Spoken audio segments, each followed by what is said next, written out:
하나님께서 오늘 우리에게 주신 말씀 함께 나누겠습니다. 사도행전 5장 17절부터 25절의 말씀 함께 나눕니다. 사도행전 5장 17절로 25절 말씀입니다. 자, 아주 특별한 사건이 오늘 일어납니다. 17절 제가 읽도록 하겠습니다. 그러자 사도들을 시기한 대제사장과 그의 일당인 사두개파 사람들은 이유도 되지 않고 그들을 잡아다가 감옥에 가두었다. 그날 밤이었다. 주님의 천사가 나타나 옥문을 열고 사도들을 데리고 나와 이렇게 말하였다. 20절만 다 같이 읽습니다. 성전에 가서 어서 생명의 말씀을 전파하라. 사도들은 이른 아침부터 성전으로 가서 가르치기 시작하였다.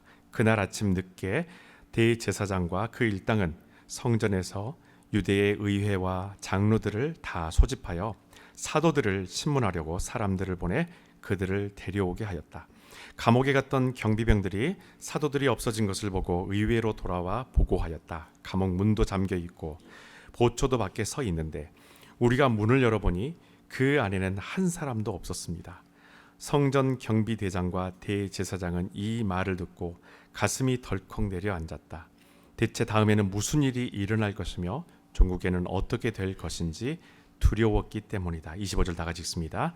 그때 어떤 사람이 달려와서 감옥에 갇혔던 사람들이 성전에서 사람들을 가르치고 있다고 전하였다. 아멘. 예수를 믿는 사람들의 삶을 위축시키는 것은 그들을 영적으로 가두고 고립시키는 것입니다. 우리를 영적으로 가두고 고립시키면 믿는 하나님의 백성들도 위축되기가 마련입니다. 세상의 즐거움에 고립시키고 말씀에 가까이 가지 못하도록 다양한 환경들로 우리를 고립시키면 결국에 그들은 부흥의 기회조차를 다 잃어버리게 되죠. 여러분 스스로 자신을 가두는 사람도 있지만 이런 일들은 때로는 내 의지와는 상관없이 일어날 때도 있다라는 것입니다. 오늘 베드로와 요한이 갖은 핍박에도 아랑곳하지 않고 복음을 전하고 예수의 이름으로 사람들을 많이 치유하기 시작합니다. 자, 그러자 그들이 예수를 증거하고자 하는 모든 그런 대상과 접촉하지 못하도록 사도들을 감옥에 가두는 사건이 일어납니다. 사도들을 가뒀던 사람들은 이 방법이 아마 가장 효과적인 방법이라고 여겼을 것입니다. 그들이 세상과 소통하지 못하도록 가두어버리게 되면 복음이 전달되어지는 것도 막을 수 있고 또 복음이 접촉되어질 수 있는 모든 것들을 다 차단시킬 수 있기 때문에 그래 이 사람들만 여기다 가두어버리게 되면 더 이상 이 문제로 우리가 골머리를 썼지 않겠지. 그들이 복음이 만날 수 있는 모든 환경들을 다 막아버리고 가둬버리고 고립시키게 되면 결국에 그들도 항복하겠지, 포기하겠지. 사도들을 가뒀던 사람들이 갖고 있었던 그들의 확신은 바로 이것이었다라는 거예요. 무엇보다도 감옥의 갇힘을 통해서 그들이 갖게 될 절망감, 사실은 그것을 더 많이 기대했다라는 것입니다. 여러분은 지금 자유하신가요? 아니면 감옥에 갇혀 계시나요? 나는 자유롭고 싶은데 나를 가두려고 하는 것들도 있습니다. 또 스스로 감옥이 되는 사람도 있습니다.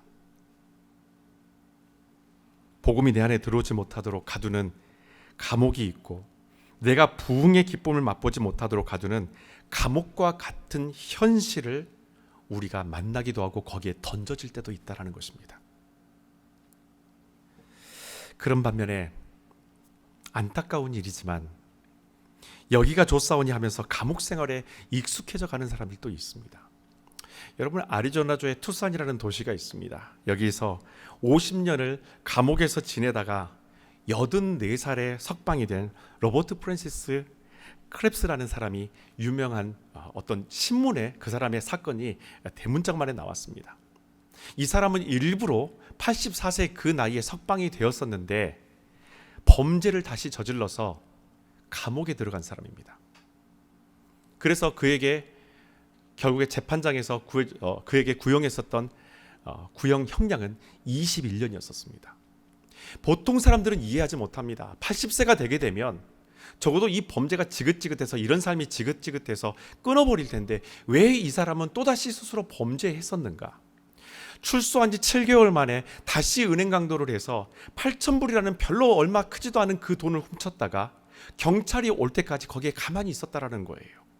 마스크도 쓰지 않아요. 장갑도 끼지 않아요. 아무런 반항도 하지 않고 그곳에 경찰들을 기다리고 있다가 순순히 그들에게 잡혀갑니다. 나중에 물었어요. 당신 왜 이 짓을 또 반복하는가? 이 크랩스가 이런 얘기를 합니다. 800불밖에 나오지 않는 연금을 가지고 나는 세상에서 살 수가 없다. 그러니 차라리 감옥에 있는 것이 나는 낫다. 재판이 한참 진행되고 그의 나이 91세에 최종 판결이 나옵니다. 그래서 21년 형량을 받아요. 그리고 이듬해 세상을 감옥에서 떠나게 됩니다. 크랩스에게는 스스로 자신을 가둬버린 그 감옥이 자신의 우주가 되어버린 거예요. 내가 살 수 있고 존재할 수 있는 스스로의 우주를 그 감옥이라는 곳에 스스로 자기를 던져 넣어서 그의 나머지 인생들을 비참하게 살아갔다는 것입니다. 주님이 주시는 삶의 참 자유로부터 고립시키는 감옥에 나를 방치하게 되면 결국 그 감옥이 평생 내가 살아갈 우주가 되어버립니다. 여러분, 오늘 대제사장과 이 사두개파 사람들이 예수가 전해지는 것을 차단하고 또 사람들이 예수의 복음을 듣지 못하도록 사도들을 감옥에 일부러 가둬버립니다. 그래서 크리스찬으로 사는 것이 얼마나 불편하고 외로운 것인지 그 현실을 많은 사람들에게 본보기로 보여주기 위해 이 사도들을 감옥에 가뒀다는 거예요. 자, 그런데 그들이 생각했었던 그 계획과는 달리 이 감옥이 오히려 반전의 현장이 되어버립니다. 여러분, 복음은 우리가 불리하다고 느끼는 모든 환경을 반전시킬 수 있는 능력이 그 안에 있습니다. 곧 그것은 그 안에서도 마음이 갇혀 있지 않고 주님을 향해 죄수가 아닌 자유인으로 그 감옥 안에서도 얼마든지 거할 수 있다는 거예요. 여러분, 저와 여러분들은 죄수가 아니라 죄인입니다. 우리는 갇혀 있을 존재가 아니라 어떤 곳이라 할지라도 그 안에서 물론 우리의 정체성은 죄인이지만 주님 안에서 자유함으로 살아갈 수 있는 하나님의 백성이라는 정체성을 우리가 갖고 있다는 거예요. 교회 사역자인 알렌 크라이더 박사가 초대교회가 박해 가운데서 부흥할 수 있었던 비결에 대해서 이런 얘기를 합니다. 기독교는 불신자들을 이끄는 매력이 있었다. 놀라운 통찰이죠.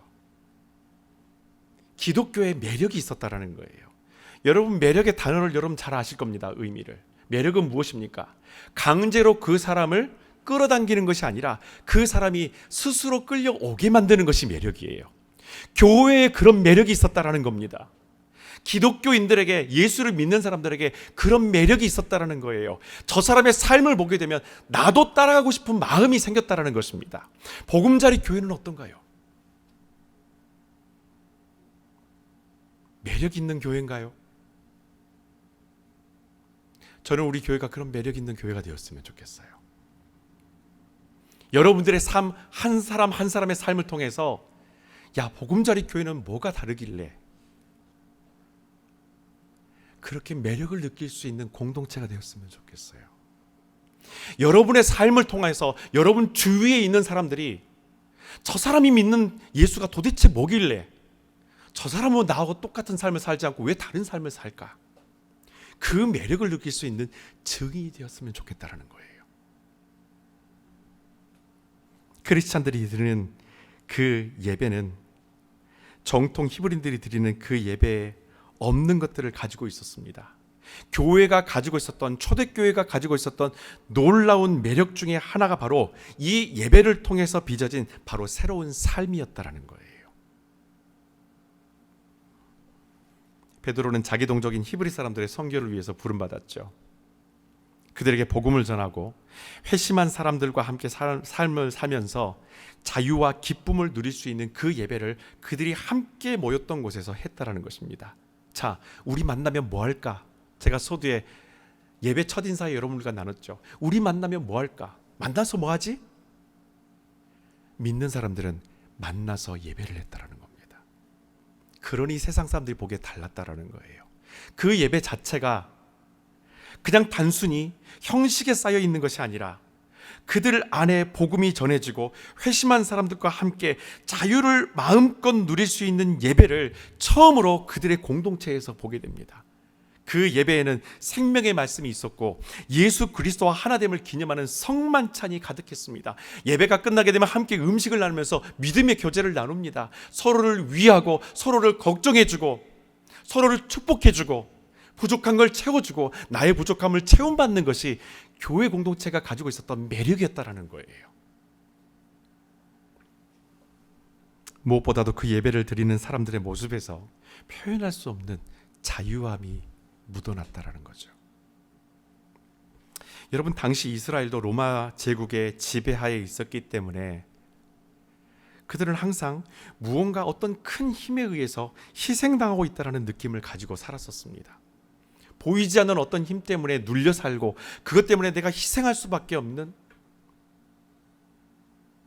그런데 예수의 복음을 받아들여서 회심한 사람들에게서는 어떠한 거대한 힘에 눌려 있다기보다는 그 거대한 힘으로 인해서 오히려 자유함을 느끼는 다른 모습을 보게 되는 거예요. 복음으로 귀신을 쫓아내고 사회적 지위와 명예와 계급으로 오게 되는 모든 욕망에 눌리지 않는 그 자유함, 아무리 가두어도 오히려 더 능력으로 살아가는 사람들, 그리고 거기 안에서 기쁨을 찾고 승리하는 사람들의 모습들, 이게 초대교회가 갖고 있던 교회 공동체의 매력이었다라는 겁니다. 그래서 사람들은 복음이 주는 자유와 기쁨에 주목하게 되었고, 반대로 그것을 시기한 대제사장과 제사장들의 후손으로서 그 당시에 종교의 최고 권력의 위치에 있었던 이 사두개파, 이 사람들은, 사도들이, 복음을 전하는 사람들이, 크리스찬들이 불편할 수밖에 없었어요. 왜냐하면 더욱이 여러분, 사두개파라는 이 사람들은 부활이 있다는 것을 부정하는 사람들입니다. 그래서 예수 그리스도, 부활한 예수 그리스도라는 이야기에 오히려 더 큰 반감이 났다라는 거예요. 감옥에 가둠으로 자기들의 목표는 달성되었다고 여겼는데 우리 주님은 그 감옥을 오히려 정반대로 복음의 현장이 되게 하십니다. 여러분, 감옥은요, 자유롭게 복음을 전할 수 없는 특수한 환경이죠.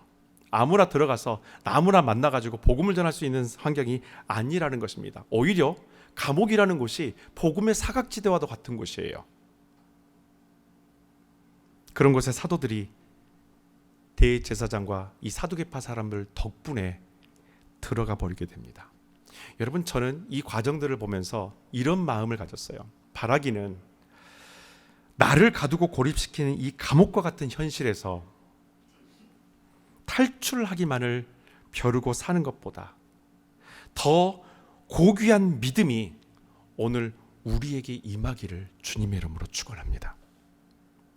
이 상황만 벗어나면 되겠지, 이 상황만 도망치면 되겠지, 탈출하고 싶어하는 그 마음, 물론 고립되어지고 위축되어지게 만드는 환경이기 때문에 그런 마음이 생길 수도 있어요. 그러나 정작 우리가 구해야 될 것은 그 안에서 어떻게 내가 승리할 수 있는가를 구하는 것입니다.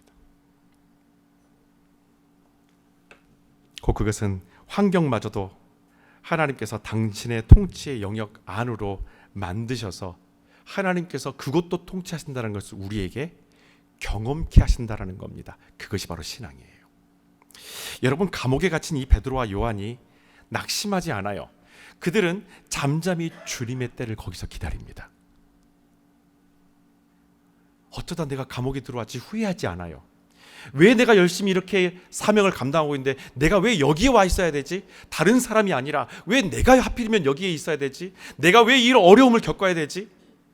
다른 사람이 아닌 내가 왜 이런 힘든 일들 내가 겪어야 되지? 사도들은 감옥 안에서 자신의 처지를 후회하지 않습니다. 불평하지 않아요. 주님의 때를 잠잠히 기다리는 거예요. 여러분, 감옥은 복음이 멈춘 곳이 아닙니다. 오히려 우리의 영이 더욱 또렷하게 깨어나도록 민감하게 만드는 환경이 될 수 있는 곳이 감옥이에요. 나를 가두고 있다고 하는 모든 환경들이 오히려 우리의 영을 뚜렷하게 깨어나게 만들 수 있는 반전의 장소가 된다는 걸 여러분 기억하십시오. 그렇기 때문에 우리가 감옥과 같은 현실에 갇혀 있지 않기 위해서는 내 감정과 판단으로 이 상황에 대해서 속단하지 않도록 깨어 있어야 된다라는 거예요. 함부로 이 상황을 속단하지 마세요. 함부로 이 상황을 부정하지 마세요. 하나님은 그곳에 계십니다. 여러분들이 고통받는 그 자리에 계십니다. 감옥이라 할지라도 주님은 사도들과 함께 계셨습니다. 불리한 환경이라고, 더 이상 희망이 없는 것이라고 속단하지 마십시오. 여기서 한 걸음 더 나아갈 수 있다면, 나를 가두고 고립시키는 모든 환경 속에서 우리의 영이 더욱 민감하도록 여러분 조금만 더 인내하면서 기도하시길 부탁드립니다. 19절 20절 말씀 봅니다. 19절에 그날 밤에 주님의 천사가 나타나 옥문을 열고 사도들을 데리고 나와서 이렇게 얘기를 합니다. 성전에 가서 어서 생명의 말씀을 전파하라. 그렇게 명령하고 그들을 내어보내요. 여러분, 우리는 택함 받아서 구원함을 받은 하나님의 자녀임과 동시에 동일한 사명으로 부름을 받은 사명자들입니다. 쉽게 말하면 여러분, 우리는 해야 할 일들이 있는 사람들이다라는 거예요. 어떤 환경에 우리가 던져졌다 할지라도 저와 여러분은 해야 할 사명이 있는 사람들이에요. 그 일을 하는데 편한 길만 갈 수는 없을 겁니다. 그래서 주님은 제자들에게 나를 따르려거든 너의 십자가를 지고 따라오라고 말씀하시는 거예요. 여러분, 우리가 자의가 되었든 타의가 되었든 머물러 있어야 할 감옥과 같은 곳이라 할지라도 주님은 그 공간을 무의미한 공간으로, 무의미한 시간으로 두지는 않으실 겁니다. 사도들을 감옥에서 빠져나오게 하셨기 때문에 그곳이 더 이상 소망이 없고 무의미한 시간으로 주님께서 그곳을 버려두셨다, 그렇지 않습니다. 그들을 얼른 그날 밤에 빼내셨으면 아마도 거기에 남아있는 그 공간, 그 감옥 안에 있는 나머지 죄수들은 복음 한번 들어먹지 못했기 때문에 야, 또 버려졌네, 결국에 감옥은 감옥이구나. 그런데 하나님께서 그곳을 그렇게 놔두진 않으셨다라는 거예요. 여러분, 부흥은 때와 장소를 가리지 않습니다. 모든 환경이 믿음을 가진 사람들을 통해서 예수가 실존한다는 것을 증거하게 되어져 있어요. 복음을 전하고자 하는 뜨거운 마음에 이런 생각을 가질 수도 있어요. 주님, 제가 여기 들어온 것도 쉽지 않은데 복음을 한번 전해야 되지 않겠습니까? 이렇게 나가면 너무 아쉽지 않겠습니까? 아마도 그런 마음이 들 수도 있어요. 약간의 마음의 여유가 있으면. 주님은 사도들을 성전으로 보내십니다. 그곳에 보내셔서 당장 생명의 말씀을 전하라고 사명을 주세요. 여러분, 주님이 보내시는 곳이 그곳이 우리가 있어야 할 곳입니다. 내 생각에서는 하나님, 여기가 좋사오니 여기가 있는 게 낫지 않겠습니까? 여기서 내가 조금 더 해야 될 일이 있지 않겠습니까? 라는 생각에 갇혀 살 수도 있어요. 이런 기회가 안 오니까 내가 이런 길을 내가 한번 붙잡아 보면 좋지 않겠습니까? 라고 생각할 수도 있어요. 여러분, 그렇게 기도할 수도 있습니다. 이게 잘못된 것은 아니에요. 정작 중요한 것은 하나님의 뜻이 어디에 있습니까를 묻는 거예요.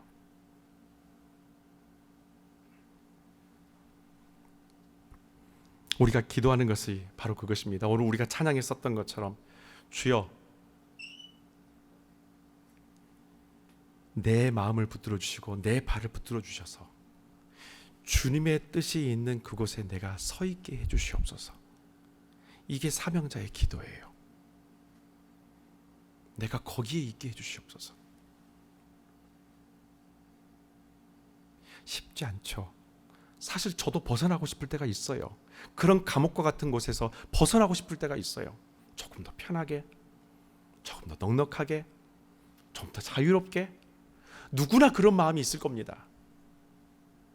그런데 우리가 기도해야 될 기도의 방향은 다르다라는 거예요. 내 마음도 지켜주시고 내 발도 붙들어 주셔서 당신의 뜻이 있는 곳에 내가 서 있게 해주십시오.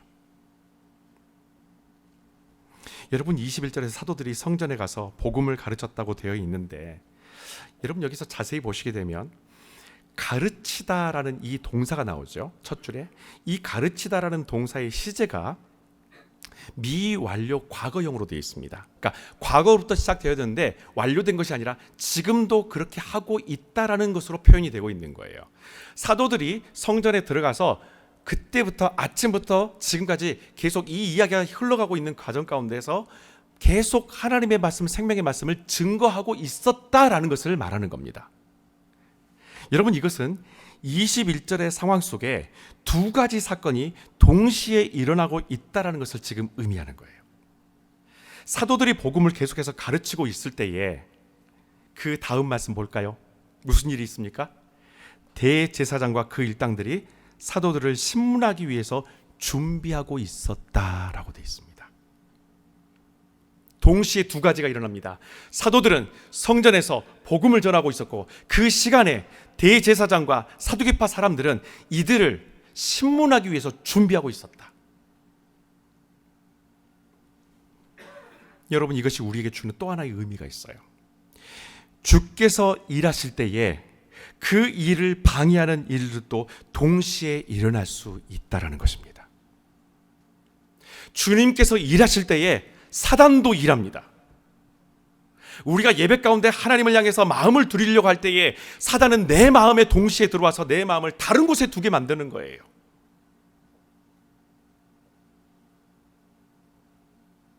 여러분이 주님 뜻대로 살고자 할 때에 그 뜻대로 살지 못하게 만드는 일도 동시에 일어납니다. 그것을 이상하게 여기지 말고 오늘 이 사도들처럼 지금 내가 서 있어야 할 곳, 그곳에 요동치 않고 맡겨주신 삶을 믿음으로 살아낼 수 있도록 주님께 그 힘과 능력을 간구하시길 부탁드립니다. 하나님, 어떤 상황 속에서도 지금 내가 주 뜻대로 살려고 지금 다시 한번 일어서려고 하는데 나를 또다시 주저앉히려고 하는 이 모든 악한 환경 속에서, 나를 고립시키려고 하는 감옥과 같은 환경 속에서 하나님, 내가 포기하지 않게 해주십시오. 자, 이제 제가 말씀을 마무리하려고 합니다. 그런데 말씀을 마무리하기 전에 마지막으로 제가 여러분들과 함께 둘러봐야 될 곳이 있어요. 사도들이 빠져나온 감옥입니다. 잡혔던 날 그날 밤에 사도들이 그곳에서 빠져나왔죠. 자, 어찌 보면 버려진 곳이에요. 어찌 보면 복음을 만날 수 있는 기회를 한순간에 잃어버렸던 곳이 감옥입니다. 결국엔 아무런 복음의 영향력이 미치지 못하고 이렇게 탈옥한 죄수들 때문에 오히려 그 감옥은 아수라장이 될 수도 있었다는 것입니다.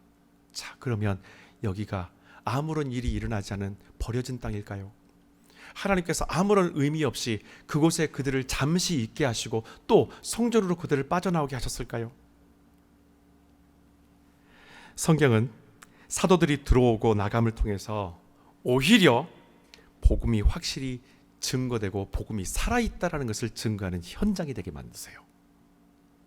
그곳을 지킨 사람들이 이렇게 증언을 합니다. 25절 다 같이 읽습니다. 그때 어떤 사람이 달려와서 감옥에 갇혔던 사람들이 성전에서 사람들을 가르치고 있다고 전하였다. 아멘. 주님이 하신 일은 그 어떤 것으로도 막을 수가 없어요. 성전에서 사람들이 복음을 증거하고 있는 바로 그때에 감옥에 들어갔더니 아무 일도 일어나지 않고 그냥 거기 있겠거니 하고 기대했었던 그곳이 이미 활짝 열려져 있고 베드로와 요한이 보이지 않는 그 사건들을 보면서 간수들은 덜컥 겁이 납니다. 우리가 분명히 지키고 있었는데 어떻게 빠져나갔지? 그러면서 그들이 걱정했던 것은 그거예요. 23절의 말씀에 보시게 되면은 앞으로 또 어떤 일이 일어날지, 어떤 사건이 또 일어날지 알 수가 없겠구나.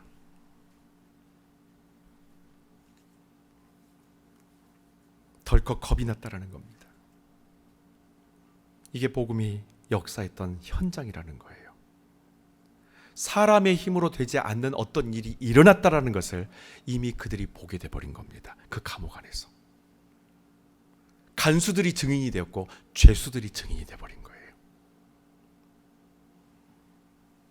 주님이 하시는 일은 그 어떤 것도 막지 못합니다.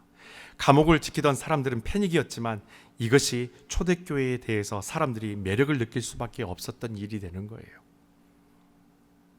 만약에 사도들이 감옥에서 빠져나오지 못했다면 복음이 번져가는 것을 막을 수 있는 확실한 솔루션이 됐을지도 모릅니다. 상황적으로는 감옥이 절망의 장소이지만 하나님은 모두가 회피하고 싶어하는 그 어두운 감옥 속에서도 빛이 비추게 하실 것이라는 겁니다. 여러분, 우리는 성경적인 그 복음의 능력을 믿고 그래서 살아가는 거예요. 스스로 감옥이 되지 마십시오. 환경이 우리를 가둘 수도 있어요.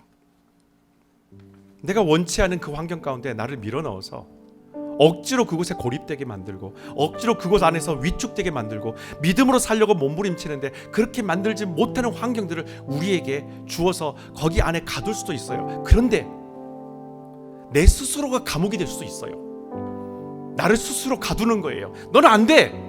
넌 아무리 기도해도 안 돼. 너 전에 실패했잖아. 너 이번에 해도 똑같을 거야. 스스로 여러분 감옥에 가두지 마세요. 감옥뿐만 아니라 바깥 세상도 내 자아와 우리의 모든 것들을 얼마든지 가둘 수가 있어요. 하지만 어둠은 빛을 이길 수가 없습니다.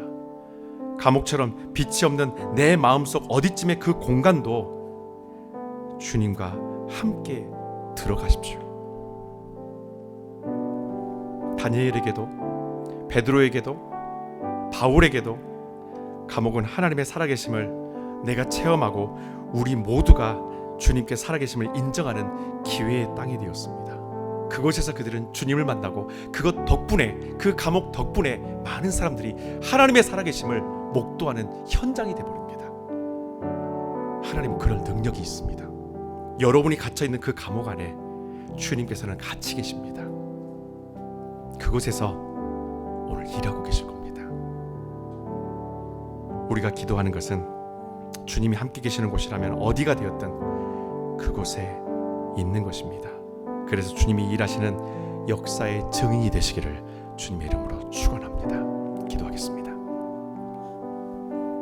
이 시간에 기도하며 나아갑시다. 주님은 아십니다. 내가 나를 스스로 감옥에 가두었는지, 내가 갇혀 있는지, 내 자신이 어떻게 고립되어 살아가고 있는지 주님은 아십니다.